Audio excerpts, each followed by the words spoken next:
আচ্ছা এই যে ক্র্যাব জ্যান্ত।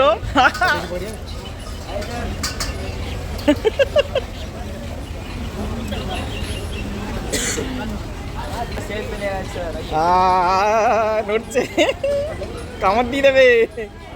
এটা আমরা বন্ধুরা নর্থ বে আইল্যান্ডে জ্যান্ত ক্র্যাব আমরা রান্না করে খেয়েছিলাম।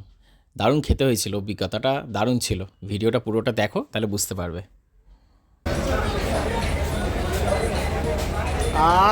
দারুণ।